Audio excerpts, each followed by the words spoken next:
저는 아주 어릴 때 부모님을 여의고 고아원에서 자랐습니다. 초등학교 들어가기 훨씬 이전의 일이에요. 부모님에 대한 기억은 없습니다. 어렴풋하지만 어떤 할아버지가 다짜고짜 저를 몰아세우면서 가방을 싸라고 하셨어요. 그 할아버지가 제 친할아버지였는지 아니면 그냥 동네에 아는 할아버지였는지 잘 모르겠는데 아무튼 노기를 띤 얼굴로 퉁명스럽게 말했던 걸로 봐서 저를 어지간히도 싫어하는 눈치였어요. 아니, 증오에 더 가까웠달까? 네 물건 이 가방에 넣어라. 하나도 빠뜨리지 말고 몽땅. 할아버지는 누구세요? 내가 누군지 알 것 없고 재미나 싸. 우리 엄마 아빠는요? 엄마 아빠 없이 못 가요. 네 부모는 이 세상에 없어. 교통사고로 둘 다 죽었다. 즉사라는 말 알아? 아니에요. 그럴 리가 없어요. 거짓말이죠. 우리 엄마 아빠 어디 있어요? 잔말 말고 가방이나 싸. 사람들 기다린다. 무서운 할아버지의 기세에 못 이겨 저는 주섬주섬 짐을 쌌습니다. 옷과 양말, 속옷을 챙겨 넣었나 솔직히 기억이 나지 않아요. 다만 그 와중에 엄마 화장대에 놓여있던 부모님의 사진을 가방에 넣었다는 건 확실합니다. 그 사진이 없었다면 평생 어떻게 살았을지 상상이 되지 않아요. 지금도 한 번씩 그때 집을 나설 때 부모님 사진을 잊지 않고 챙겨 나온 5살 무렵의 저를 칭찬합니다. 겨우 20회를 넘긴 짧디 짧은 제 인생에도 가끔 떠오를 때마다 가슴을 후벼 파는 듯한 순간들이 많았거든요. 그때마다 저에게 힘이 되어주고 의지처가 되어준 것은 부모님의 사진이었습니다. 사진 속 엄마는 영화배우처럼 예뻤고 아빠는 서글서글한 훈남이었어요. 분명 두 분의 사랑을 듬뿍 받고 자랐을 텐데 아쉽게도 기억이 나지 않았습니다.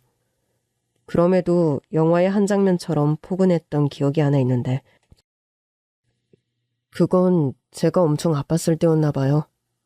엄마가 저를 따스하게 감싸안고 백도를 먹여주셨는데 그 맛이 너무 달달하고 부드러워서 행복했던 느낌이 남아있어요. 애지중지 사랑받는 느낌. 그 장면을 떠올리면 그 달달했던 백도의 향기가 나는 것 같습니다. 그것 말고 어릴 때 기억은 하나같이 우울했어요. 그 할아버지가 저를 데리고 간 곳은 도시 외곽의 작은 보육원이었습니다. 할아버지는 보육원 직원에게 저를 맡기고 횡하니 사라졌습니다. 마치 쓰레기 분리수거하러 나온 사람처럼 저를 보육원에 버리고 가셨죠. 그때 남긴 할아버지의 매정한 한마디. 내 눈앞에 나타나지 마라. 2번 다시 보는 일 없도록 해라. 솔직히 이게 꿈결에 들은 건지 실제로 있었던 일인지 구분이 되지 않습니다. 그분이 왜 저 때문에 극대노를 하셨는지도 모르겠어요.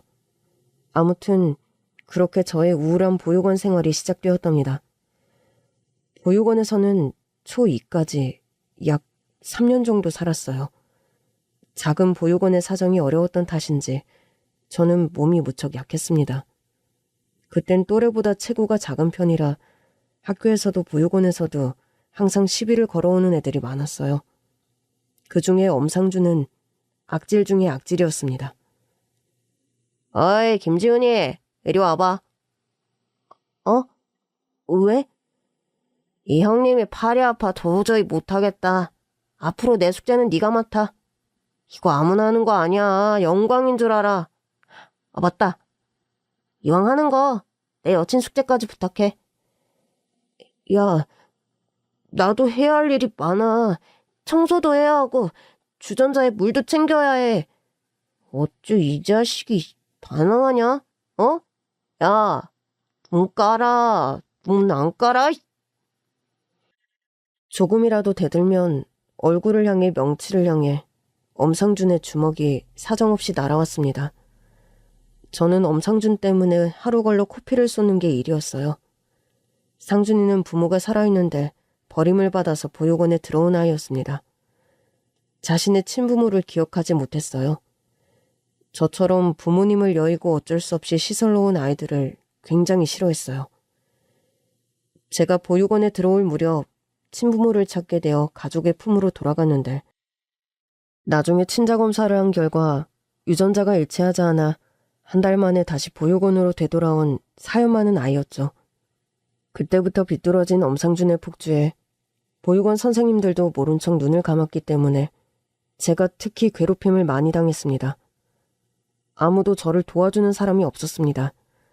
저는 순둥하고 얌전한 성격으로 눈에 띄는 아이가 아니었는데 그곳에서 살아남기 위해서는 변해야만 했죠. 속으로 이렇게 되뇌었습니다. 상준이보다 더 키도 커지고 힘도 키워서 나를 절대 밟지 못하게 할 테다. 절대 밟히지 않을 거야. 그때부터 저는 맛이 있든 없든 어떤 반찬도 남기지 않고 바닥까지 싹싹 긁어먹었어요. 달리기, 철봉, 맨손 체조를 하면서 체력도 길렀고요. 그게 효과가 있었는지 제 볼은 조금씩 오동통 살이 오르고 체구도 조금 커졌어요. 엄상준의 괴롭힘에서 벗어나려고 그렇게 체력을 길렀건만 엄상준을 향해 주먹질을 차마 할 수가 없었어요.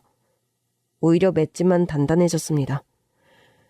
그렇게 다부진 9살이 됐을 때 저를 입양하려는 양부모님이 나타났습니다. 김지훈? 만나서 반갑다. 우린 너한테 관심이 아주 많아. 6살 때 여기 들어왔다고? 돌아가신 부모님 얼굴은 아직 기억나?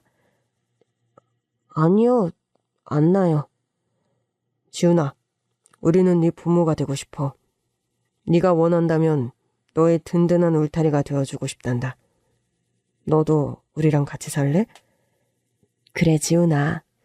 우린 마트에서 고르듯 자식을 고르는 사람들이 아니야. 너를 보자마자 핏줄이 땡기듯 마음이 땡겼단다. 지금은 눈, 코, 입이 다르게 보여도 같이 밥 먹고 생활하면 닮는다더라. 그러니까 우리 이제 한솥밥 먹으면서 같이 웃으며 살자꾸나. 양부모님은 10년을 노력했지만 아이가 생기지 않아서 결국 입양을 선택한 부부였습니다. 새엄마는 키가 작고 오동통한 얼굴에 아주 당찼으며 말도 똑부러지게 잘하셨어요. 새아빠는 보통 키에 조금 뚱뚱한 그런대로 인상이 좋은 분으로 물에 물 탄 듯 술에 술 탄 듯 미지근해 보이는 분이셨어요. 저는 입양된다는 사실보다 드디어 엄상준의 마수에서 벗어날 수 있다는 것이 더 기뻤습니다.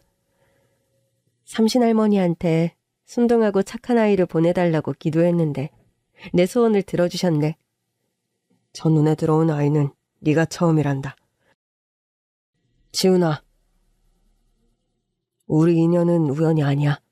전생부터 이어진 운명일 거야. 그치 여보? 두말하면 잔소리지. 무척이나 저를 예뻐하시는 양부모님을 만난 저는 다시 가방을 쌌습니다. 가방 깊숙한 곳에 부모님의 사진을 넣어두었어요. 입양된 집에 도착했지만 친부모님의 사진을 버젓이 걸어둘 용기는 없었어요. 그 어린 나이에도 왠지 눈치가 보였습니다. 양부모님의 집은 주말마다 등산객으로 붐비는 산기슭의 허름한 5층짜리 모텔이었습니다. 지금은 입양 조건과 심사가 까다롭다던데 저 때만 해도 양부모가 나타나면 쉽게 입양이 됐던 것 같아요. 간판에는 버젓이 모텔이라 적혀 있었지만 규모나 시설면으로 보면 아무래도 여인숙이 더 어울리는 그런 곳이었어요. 양부모님과 저는 1층에서 살았고 2층부터는 두 사람이 누우면 알맞은 조그만 방 10개가 복도를 사이에 두고 마주보고 있었어요. 손님이 없을 땐 새를 놓았기 때문에 월세나 전세를 내고 사는 장기 투숙객들이 많았습니다. 201호에 사는 봉고 아저씨도 그런 분이셨는데 우리 호텔 근처 공사 현장에서 막노동을 한다고 했어요. 입에서는 늘 술 냄새가 났습니다. 어라? 너는 누구냐? 저요? 저는... 야, 네가 그 새로운 벨보이로구먼. 참, 건물은 허름하고 시설은 후져도 있을 건 다 있다니까. 어이, 벨보이. 안 그래도 내가 지금 담배 사러 나가려던 참이야. 잘 됐네. 심부름 시켜도 되지? 차마 제가 이 집의 아들이라는 대답이 혀끝에서 맴맴 돌면서 밖으로 나오지 않아 망설이고 있을 때 새아빠가 제 어깨를 감싸며 인사를 시켜주었어요. 벨보이 같은 소리 하고 있네. 이 아이로 말할 것 같으면 내 아들 양지훈이다. 어디 주인집 아들한테 심부름을 시켜? 에?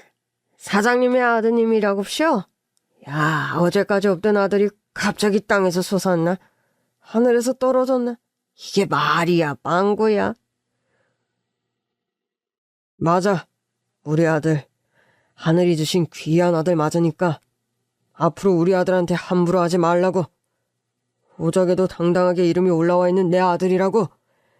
우리 아들한테 심부름 시키고 그러면 그날도 방 뺄 줄 알아. 지훈아, 만일 저 아저씨가 너한테 심부름을 시키면 당장 아빠한테 말해. 알겠지? 참, 에휴. 없던 아들 생겼다고 생색은 오지게도 부리네. 어이, 양지훈이. 돌망돌망하게 생겼네. 그래, 네가 고생이 많다. 자주 보자. 새아버지의 으름장에도 불구하고 봉구 아저씨는 저만 보면 술이나 담배, 간식 심부름을 시켰어요. 저는 학교에 다녀오면 새아버지를 따라서 객실과 복도 청소를 함께하거나 새어머니가 챙겨주시는 빵과 우유를 먹거나 했어요. 이때만 해도 양부모님은 저에게 좋은 옷을 사주시고 맛있는 음식도 만들어주시면서 제 양육에 최선을 다하셨어요. 지훈아, 오늘도 땀도 많이 흘렸는데 이 닭다리는 우리 아들 먹으렴. 감사합니다. 어머니도 드세요. 아니야. 네가 먹는 것만 봐도 이 엄마는 배가 불러. 우리 지훈이 많이 먹고 쑥쑥 자라라. 네, 어머니. 정말 듣기 좋구나. 어머니라는 말. 말이 나온 김에 우리 몸무게도 재볼까? 키도 재보자. 새어머니는 희한하게 제 발육 상태에 관심이 많으셨어요. 저는 그 마음에 부응하기 위해서 부지런히 먹고 토실토실 살이 올랐어요. 그리고 공부도 열심히 했습니다. 자녀의 성적이 좋으면 부모님들이 기뻐하시잖아요. 제가 모범생이란 말을 양부모님께 선물로 드리고 싶었어요. 그래서 수업 시간에는 열심히 선생님 말씀에 귀를 기울였고 집에 와서는 숙제를 마친 뒤에 예습과 복습을 꾸준히 했어요. 제 자랑 같지만 저는 어려서부터 한글도 금방 깨쳤고 셈도 밝았어요. 암기에도 자신이 있었죠. 한마디로 공부를 잘했어요. 학교에서 치는 시험마다 100점 아니면 1개 정도 틀릴 정도로 성적이 좋았습니다. 시험을 쳤다 하면 100점을 맞으니 담임 선생님도 저를 다시 보셨어요. 아니, 우리 반에 비범한 영재가 들어왔네? 우리 지훈이 성적이 좋은데 왜 영재 교육을 안 받아? 그게 뭐예요? 너같이 뛰어난 인재를 발굴하고 육성하는 교육 프로그램이지. 특히 이번에 우리 학교가 과학 영재 교실을 특화해서 집중적으로 추진하고 있어. 너처럼 우수한 아이를 위해 영재학급을 운영하고 있으니까 너희 부모님한테 학교 한번 오시라고 해. 네! 저는 선생님께 인정받았다는 기쁜 마음에 들떠 집으로 한 걸음에 달려갔어요. 양부모님께 인사를 하자마자 시험 점수부터 자랑했는데 웬걸요? 양부모님의 반응이 예상 밖이었어요. 어머니, 아버지, 저 이번 시험 올백 맞았어요. 우리 학교에서 올백은 아무도 없대요. 저만 올백이래요. 어이구, 고생했다. 우리 아들 공부도 잘하는구나. 대단해요. 엄지손가락을 들어보이며 투명하게 축하해주시는 양아버지와 달리 양어머니의 표정은 몹시 당황한 것 같았어요. 지훈아, 힘들게 애쓰지 마. 우리는 말이야, 네가 공부 잘한다고 널 더 이뻐하고 공부 못한다고 널 미워하고 그러는 사람들이 아니야. 나는 네가 튼튼하게 자라주기만 하면 그걸로 좋게. 다른 건 다 필요 없어. 건강, 그게 최고라고. 그러니까 일부러 밤늦게까지 공부하고 그러지 마렴. 속상하다. 네, 어머니. 참, 선생님이 부모님 한번 학교에 오시래요. 왜? 너 학교에서 말썽 피우냐? 아니요. 무슨 영재교실에 가입하라고 하시던데요? 그래. 시간 나면 한번 들를게. 너무 무리하게 애쓰지 말고 몸 튼튼 마음 튼튼 건강하게만 자라다오. 알지? 네, 어머니. 여보, 아유, 그래도 우리 아들이 올백이라는데 그냥 넘어가면 섭하지. 우리 지훈이 좋아하는 피자에 치킨 한 마리 어때? 이 아빠가 쏜다. 저는 때로는 객실 손님들의 심부름도 하거나 학교 공부를 하면서 새로운 가정에 적응해 갔습니다. 그렇게 2년이 지나고 제 인생이 한 방에 바뀌는 일이 발생했어요. 제 인생의 변곡점이 된 사건은 바로 양어머니의 임신이었습니다. 그날도 100점짜리 시험지를 들고 학교에서 돌아왔는데 양어머니가 할머니와 전화통화를 하고 계셨어요. 네, 어머님. 어제 임신 테스트기 2줄 나온 거 보고 기절하는 줄 알았어요. 네, 오늘 아침에 눈 뜨자마자 산부인과로 가서 확인했고요. 벌써 임신 6주래요, 어머니. 네. 선생님 말로는 이런 일이 간혹 있대요. 시험관 시술 포기하고 마음 편하게 지내다가 자연 임신되는 그런 케이스요. 그럼요. 그이도 초음파 사진 보고 좋아 죽죠. 입이 귀에 함지박만큼 걸렸어요. 진짜 어머니 말씀이 다 맞았어요. 남의 집 애를 입양해야지 내 아이를 가질 수 있다는 그 말 처음에는 긴가민가 했거든요. 세상에. 이럴 줄 알았으면 진작에 입양을 하는 건데 그죠? 어머, 어머니 다시 전화 드릴게요. 지훈이 왔어요. 네, 감사합니다. 얼음처럼 서 있는 저를 발견한 새엄마가 다급히 전화를 끊고 저를 노려보셨어요. 너 언제 왔어? 사람이 왔으면 인기척을 내던지 인사를 하던지 해야지. 무슨 몽달 귀신처럼 서서 남의 통화를 엿듣고 있어. 그런 거 어디서 배운 버르장머리야? 아까 인사했는데 못 들으셨어요. 진짜야? 거짓말 아니지? 네. 너도 들어서 알겠지만 그렇게 됐다. 우리 집에 복덩이가 찾아왔어요. 네 동생이 생겼단 말이다. 축하할 일이지? 네. 근데 왜 멀뚱멀뚱 섰어? 왜? 뭐, 할 말 있어? 동생이 생기면 저는... 동생이 생겨도 변하는 건 하나도 없어. 넌 그대로 우리 집 아들 맞아. 아들이지. 귀하고 소중한 아들.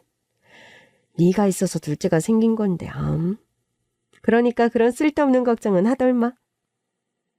그때 저에겐 양부모님께 큰아들로 인정받고 싶은 마음으로 가득했습니다. 그래서 100점 받은 시험지를 보여드리고 칭찬을 받고 싶었는데 그걸 본 새엄마가 버럭 화를 내셨어요. 지훈아, 몇 번을 말해. 공부가 인생의 전부가 아니라고. 너 성적에 집착하는 거 병이야, 병. 나는 그런 아들 필요 없어. 나는 육체적으로 건강한 게 제일이라고. 알았니? 네. 그럼 이거 치우고 들어오는 입구 유리 좀 닦으렴. 누가 그랬는지 손자국이 장난이 아니다. 퐁퐁 짜서 신문지로 빡빡 밀고 다음에 수건으로 다시 한번 싹 밀어. 알았지? 아니다. 신문지 말고 그 시험지가 좋겠네. 그 시험지로 빡빡 밀어봐. 그 100점 시험지로 유리문을 닦으라니. 유리문도 놀라 자빠지겠구먼. 유리문 좋은 일 시키지 말고. 자, 여기 신문지 있다. 이걸로 해. 봉구 아저씨가 내민 신문지로 저는 모텔 입구 유리문을 빡빡 닦았습니다. 그리고 나서 막대걸레를 들고 복도를 닦고 있으니 봉구 아저씨가 제 어깨를 톡톡 두드리고 나가셨어요. 숨고 쉬고 싶을 때 내 방에 들어가서 쉬어. 의외로 봉구 아저씨 방에는 아저씨가 도서관에서 빌려온 책들이 많았습니다. 2주마다 책들이 바뀌었는데 저는 그 책들을 읽는 재미로 아저씨 방에 드나들었어요. 아저씨 방이 있고 학교를 다닐 수 있어 참을만 했어요. 10개월 후 원우가 태어난 뒤부터는 알게 모르게 눈칫밥을 먹었습니다. 원우 100일 잔치나 돌잔치에는 초대받지 못하고 모텔 안내데스크를 지켜야 했고요. 원우 친할머니가 환갑이라 기념으로 가족 사진을 촬영하러 갈 때도 저만 모텔에 남아서 집을 봐야 했어요. 여보, 우리 원우 얼굴 좀 봐. 어린이 모델 화보가 따로 없다. 어쩜 이렇게 환하게 잘생겼을까? 그게 다 내 덕분이지. 나를 꼭 빼닮았다고 사진사 양반이 그랬잖아. 아유, 두상이랑 얼굴형은 당신 닮았고 오목조목한 이목구비는 나 닮았다고 했잖아. 그래. 우리 둘 다 닮았다고 하자. 아, 뭘 골라야 할지 모르겠네. 사진이 다 잘 나왔어.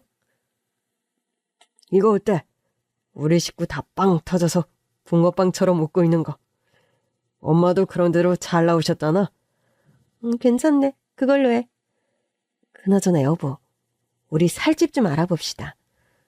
살집이라니? 우리 집 두고 뭔 소리야? 아니, 우리 원우도 좀 있으면 어린이집 가고 초등학교 들어갈 텐데 좀 그렇잖아. 솔직히 여기가 애들 키울 만한 환경은 아니잖아. 손바닥만한 치마 입고 다리를 훤하게 내놓은 여자들이 들락날락하지. 부부도 아닌 커플들 왔다리 갔다리 하는 거 원우가 본다고 생각하면 아이고 머리에서 식은땀이 나. 그렇지. 우리 집을 자녀 교육에 추천할 만한 곳은 아니지. 그리고 우리도 아파트 한번 살아봅시다. 아파트? 그럼 모텔은 누가 보고? 장사는 누가 하나? 볼 사람이 왜 없어? 있잖아, 우리 큰애 지훈이. 그렇잖아도 제가 중학생이 되었을 때 새엄마는 모텔의 자비를 본격적으로 저에게 시키셨어요. 그때만 해도 저는 과학자가 되고 싶다는 꿈을 가지고 틈틈이 공부를 하고 했는데 새엄마는 그것마저 못마땅해 하셨어요. 1층 맨 끝 제 방에 들어가 밤늦게까지 공부라도 하고 있으면 새엄마가 화들짝 문을 열고 들어와서는 획 하고 전등불을 꺼버리셨어요. 너는 무슨 공부 못해 죽은 귀신이 붙었니? 어고 날 책상 앞에 앉아 있어. 공부는 뭐 아무나 하니? 어머니 조금만요. 내일 모레가 기말 시험이에요. 조금만 더 하다가 잘게요. 전기요금은 누가 내는데? 수도세, 전기세, 가스비 그런 게 뭐 땅 파면 거저 나오는 줄 알아? 잔말 말고 자. 내일 아침 일찍 약수터 가서 약수물 받아오고. 공부만 하면 구박하고 괴롭히는 새엄마 때문에 공부를 할 수 없었고 성적이 잘 나와도 못하는 척했습니다. 하긴 양부모님은 저의 성적표나 학교 생활에 관심 따위 보이지도 않았지만요. 제가 고등학생이 되자 양부모님은 기다렸다는 듯이 모텔 청소는 기본이요. 침대 시트와 수건 같은 빨래까지 저에게 맡겼어요. 너 대학 갈 것도 아닌데 야자를 왜 해? 학교 선생님한테 말해서 조퇴하고 와. 참 하늘이 맺어준 귀한 아들이라더니 진자식 얻었다고 머슴 취급일세. 그 지훈이한테 너무한 거 아니요? 늘 술에 쩔어있던 봉구 아저씨가 보다 못해 제 편을 들어주었습니다. 이렇게 막일시키고 머슴처럼 부려먹을 거면 애저녁에 파형을 하지 왜 데리고 살아요? 얘 인생을 생각해서 놔주라고. 어머, 파양이요? 파양을 왜 해요? 우리 집에 힘쓸 일이 얼마나 많은데. 그리고 내가 지금까지 얘한테 먹이고 입히고 재워준 은덕이 얼만지나 알아요? 자식이 돼서 부모의 은혜에 보답하는 게 뭐 어때서요? 내 자식 내가 키우는데 201호야말로 남의 집 일에 감나라 대추나라 간섭 말고 조용히 올라가서 발이나 첫 닦고 잠이나 자요. 와, 이 아줌마 진짜 안 되겠네. 저는 새엄마에게 달려드는 봉구 아저씨의 허리를 잡고 말렸습니다. 괜한 소동을 일으키지 않도록 봉구 아저씨 등을 밀어 2층으로 올려보냈습니다. 아저씨, 저 괜찮아요. 얼른 방으로 가서 쉬세요. 아이고, 내 이럴 줄 알았지. 너 입양할 때부터 저 부부들 시커먼 속셈을 다 꿰고 있었지. 인두겁을 하고 짐승처럼 사는 것들. 에휴. 봉구 아저씨는 제가 불쌍했는지 저를 볼 때마다 장난을 걸어왔어요. 언젠가 학교를 마치고 돌아오는 길 포장마차에 앉아있는 봉구 아저씨를 보았죠. 어이, 저 주인집 아드님, 집에 가는 길인가? 여기 와서 우동 한 그릇 후루룩 먹고 들어가. 아니에요. 어머니가 알면 혼나요. 야, 이게 날이면 날마다 오는 날이 아니다. 3대9년 만에 내가 빚을 다 갚고 기념으로 너한테 우동 한 그릇 쏘려고 그러니 사양하지 말고 앉아. 어른이 하는 말 거절하는 것도 예의가 아니야.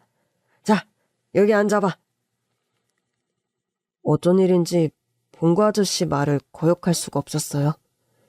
시계를 보니 우동 한 그릇 정도 먹고 가도 되겠지 싶어서 아저씨 옆으로 가 앉았습니다. 자, 아주머니, 여기 평생 잊을 수 없을 정도로 숨 막히고 기가 막히는 우동 한 그릇 말아주쇼. 제 위에 쑥갓 유부, 새우튀김도 잊지 말고 듬뿍듬뿍 넣어서. 한창 때였던 데다 출출했던 저는 우동 한 그릇을 개눈 감추듯 먹어치웠습니다. 이야, 무슨 전기청소기도 아니고 폭풍 흡입을 하는구만. 맛있지? 그럼 한 그릇 더? 콜? 아저씨, 무슨 일 있어요? 아, 왜? 그냥 평소와 달라 보여서요. 그게 보이냐? 사실 내가 여길 뜰 거걸랑. 여기서 근 10년을 살았나? 지긋지긋하다. 10년 전만 해도 악착같이 돈을 모아서 빚을 다 갚고 당당히 고향집으로 돌아가겠다고 맹세했건만. 아이고, 물가는 천정부지로 오르는데 내일 땅만 안 올라. 일구 하는 것도 쉽지 않고. 그래서 고향으로 가려고. 아저씨, 가족이 고향에 있어요? 아, 그러게. 늙으신 우리 엄마, 내가 오기만 손꼽아 기다리시지. 아이는요? 임마, 결혼도 안 한 미혼한테 무슨 결례의 질문이냐? 에? 아저씨 몇 살인데요? 나? 몇 살로 보이는데? 53? 뭐?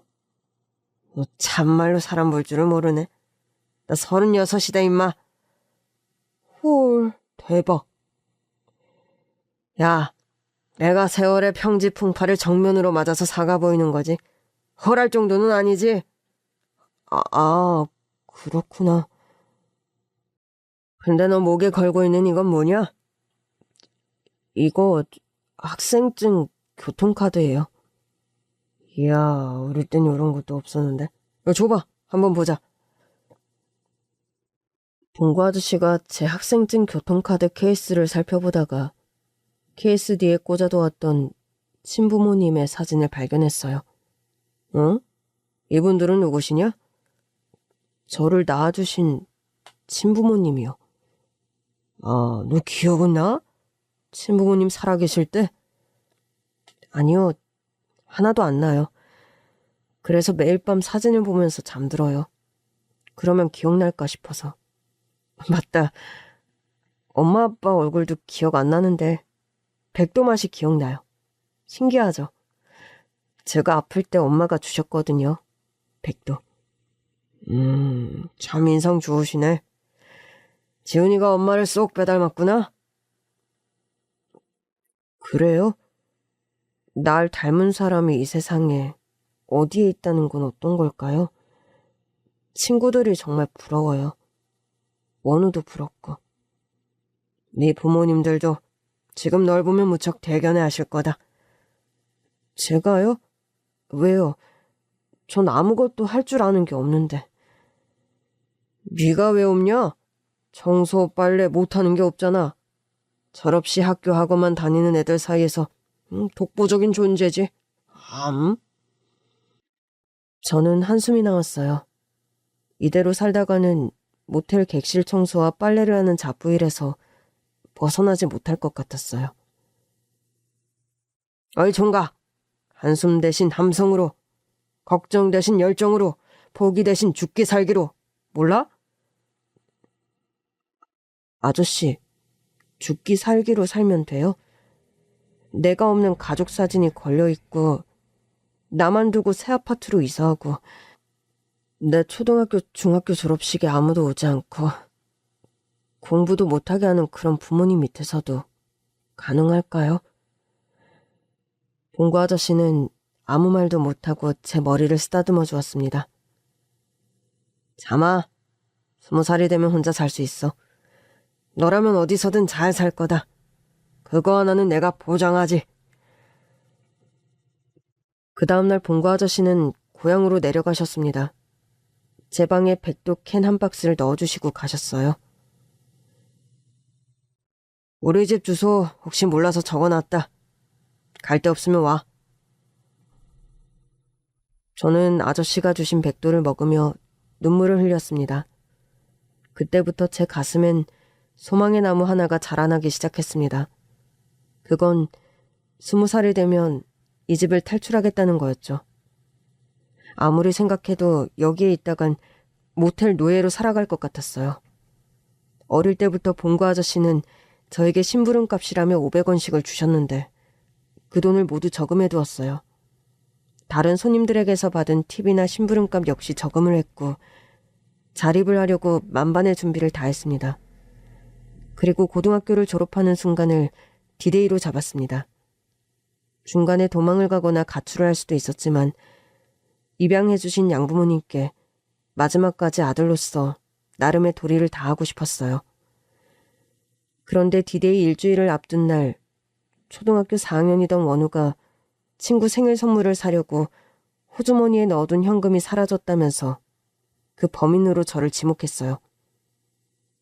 이 서랍문 열어. 아니에요, 어머니. 저는 원우가 모텔에 왔는지도 몰랐어요. 아니니까 열어. 열라고. 안 여는 게 수상하잖아. 여보, 거기 망치 좀 가져와.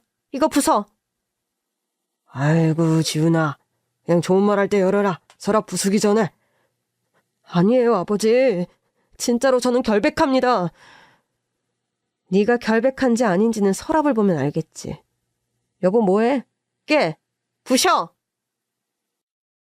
양아버지가 완력으로 책상 서랍을 열었고 그 서랍에는 한 푼 두 푼 티끌을 모아 마련한 저의 독립자금이 든 통장이 있었어요. 이것 봐라. 내 이럴 줄 알았지. 이거 아저씨들이 주신 심부름값 모은 거예요. 이 자식이 소설을 쓰고 앉았네. 여보, 내가 그랬지. 금고에 돈이 한참 빈다고. 우리가 도둑을 키웠네, 도둑을 키웠어. 이래서 머리 검은 짐승 거두는 거 아니란 옛말이 다 맞다니까. 저 자식을 그냥... 아니라고요. 왜 제 말을 안 믿으시는 거예요? 여보, 가둬. 이 녀석 다리 몽둥이를 잘라서 평생 모텔에서 썩게 해야지. 어디서 은혜를 원수로 갚아?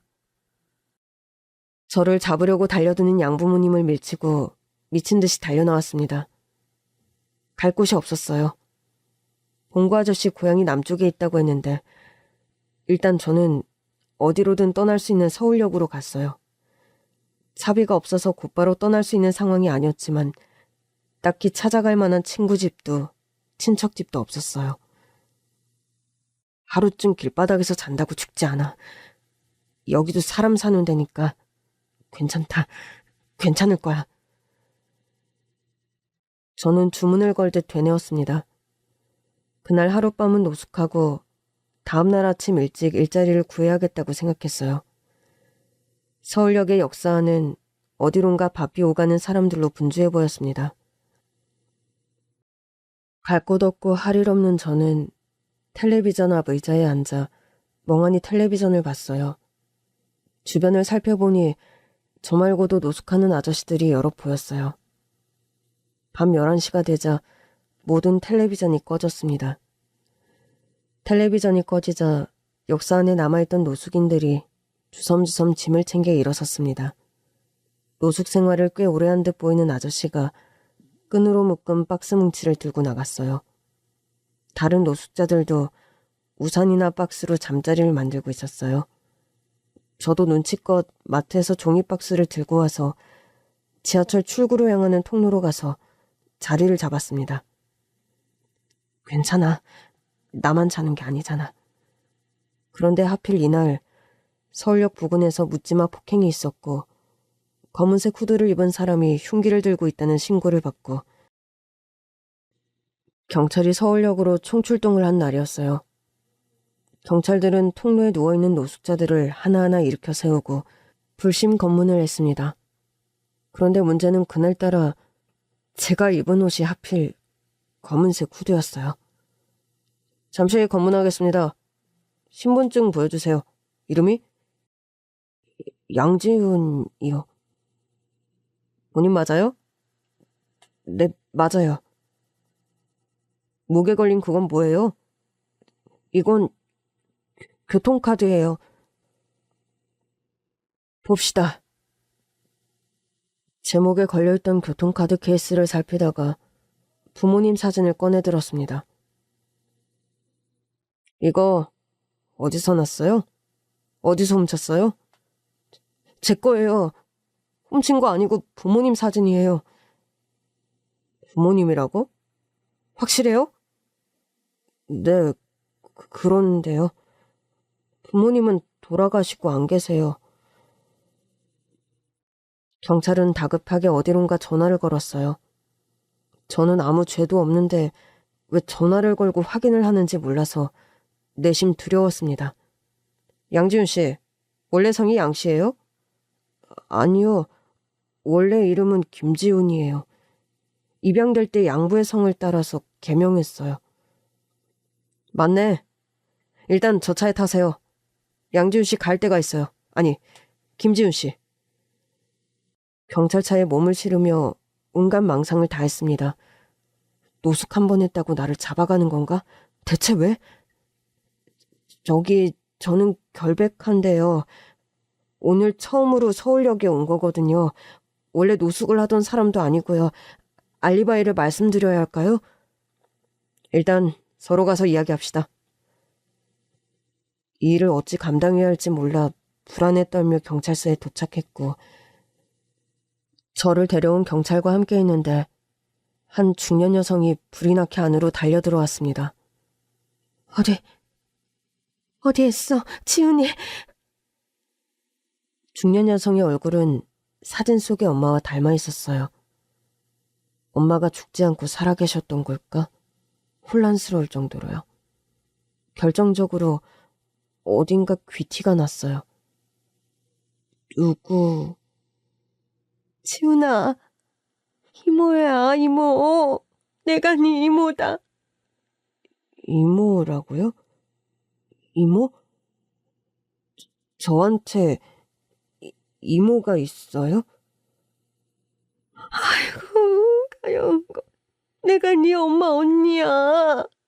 내가 3분 일찍 나온 쌍둥이 언니. 아유, 지훈아. 어린 것이 고생이 얼마나 많았길래 서울역에서 노숙을 해. 아이고, 가여운 거.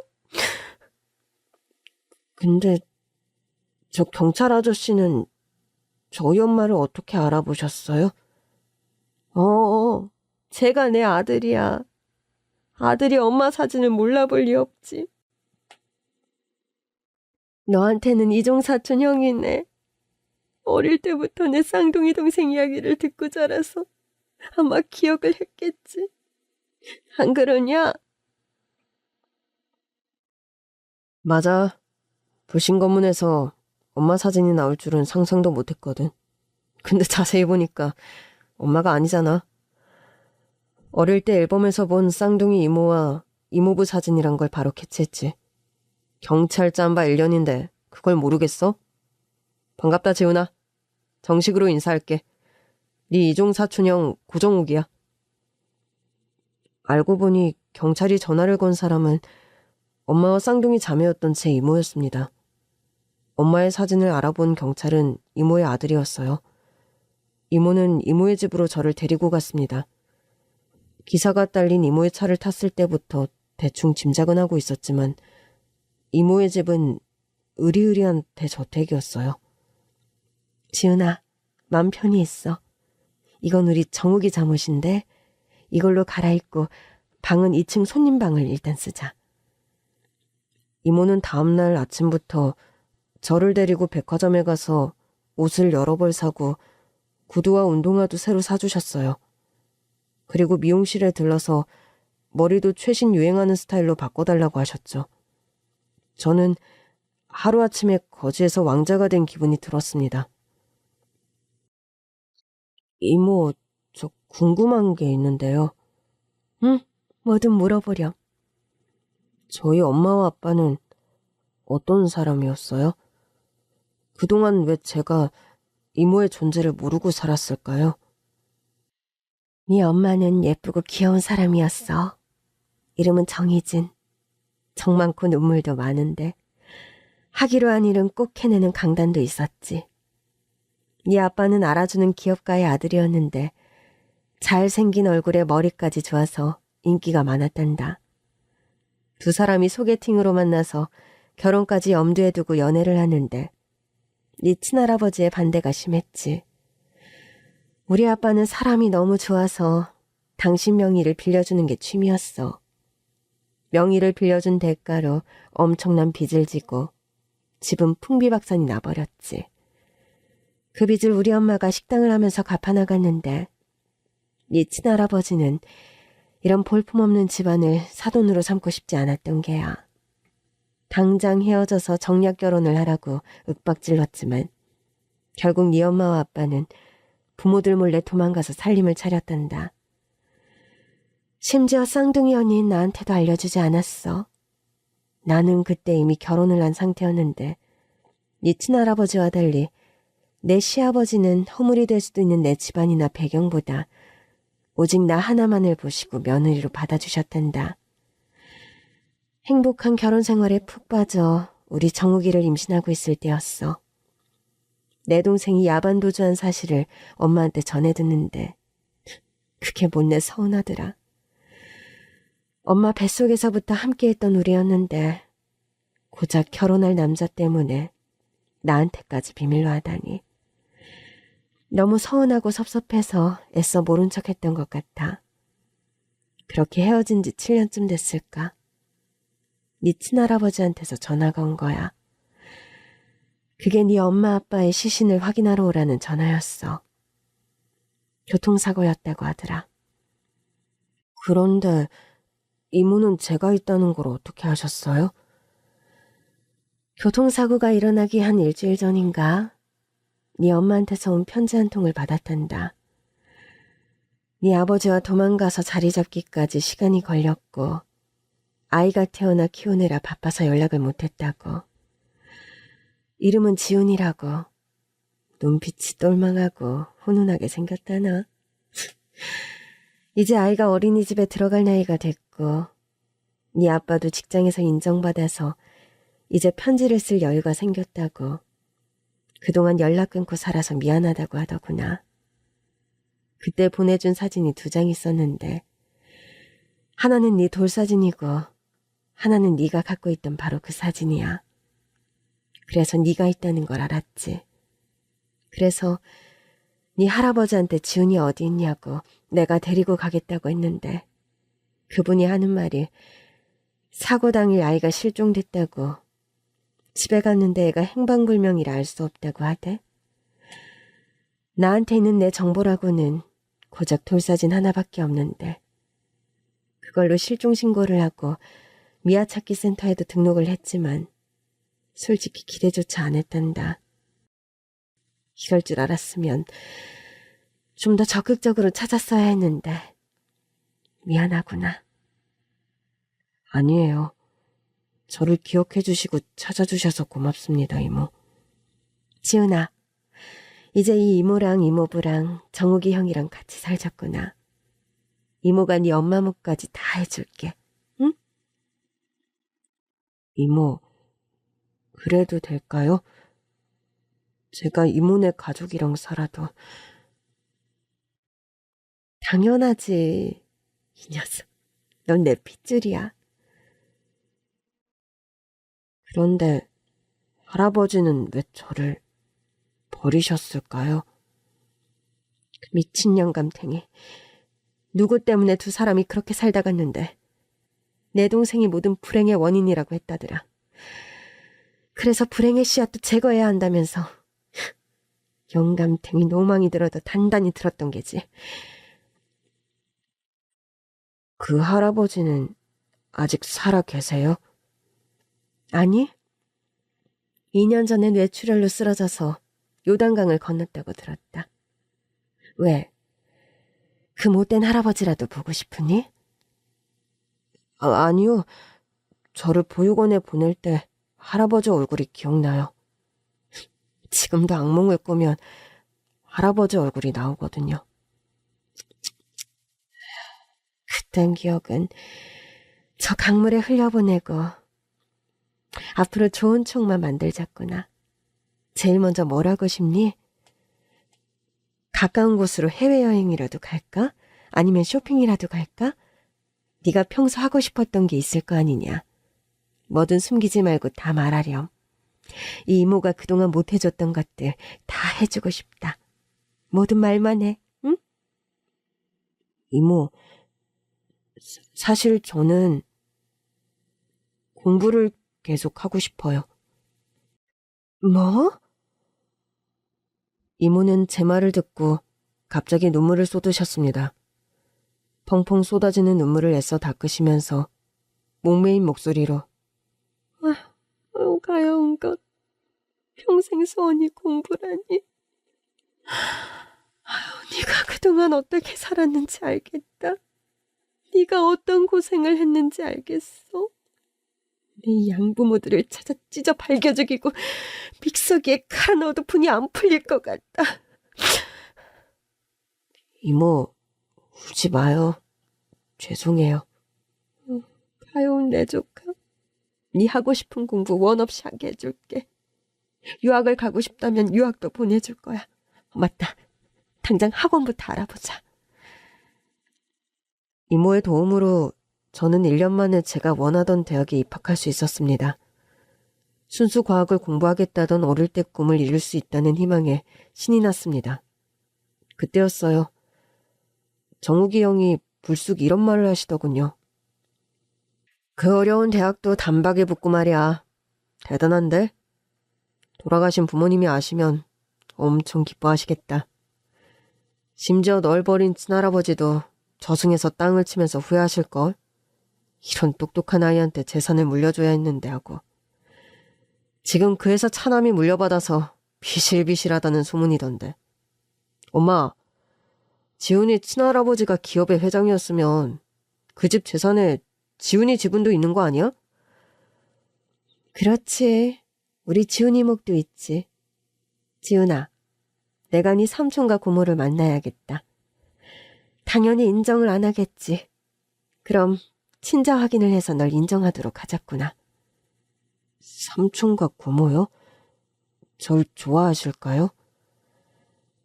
꼭 네 할애비를 닮은 얼뜨기 삼촌과 칠푼이 고모라.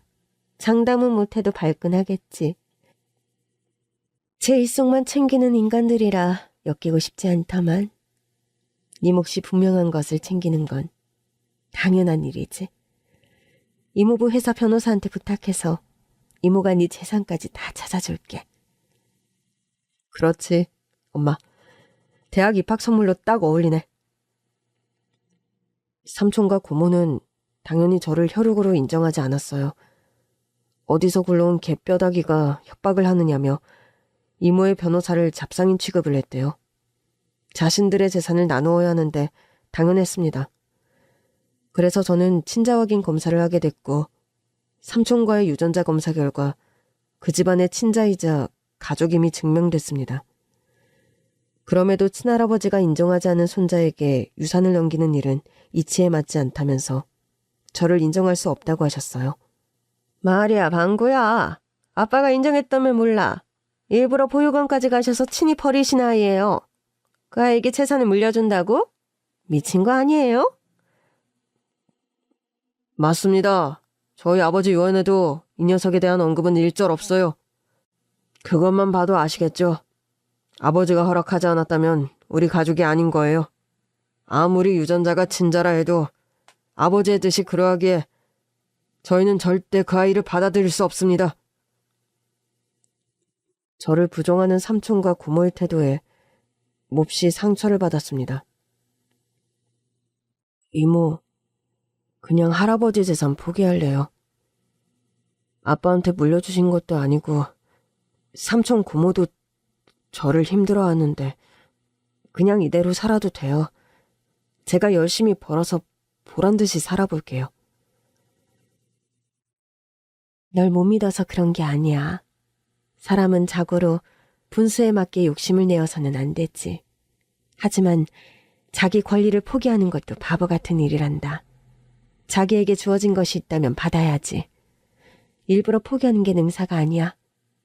이모는 말이야. 돈이 목적이 아니야. 그 영감탱이 집안에 네 존재를 확실하게 알리고 싶은 거야. 그래서 유산도 당당하게 받아오고 싶고. 이건 말이다. 네 할애비의 재산을 탐하는 게 아니라 그 영감탱이가 저지른 만행에 대한 피해 보상금이야. 네 아버지와 어머니가 당했던 그 모진 고통과 네가 부모를 잃고 겪었던 그 모든 고생에 대한 보상을 받아야 한다는 거지. 알겠니? 네, 이모. 무슨 말씀인지 잘 알겠어요. 저 당당하게 우리 아빠의 몫을 받겠습니다. 그래. 우리에겐 아주 유능한 변호사님이 계시니까. 넌 그냥 공부만 하면 돼. 그 뒤로는 유능하고 우수하신 변호사님의 활약이 컸어요. 그러니까 돌아가신 지훈군의 아버지가 3남매 중에 장남으로 할아버지의 제1순위 상속권자였으나 할아버지보다 먼저 돌아가셨으므로 아버지의 아들인 지훈군이 아버지의 상속순위에 가름하여 할아버지의 상속인이 될 수 있습니다. 이를 대습상속이라고 하죠. 이제 삼촌과 고모를 상대로 지훈군의 상속분을 되돌려줄 것을 요구하는 상속회복 청구권 소송을 할 텐데 저만 믿고 맡겨주십시오.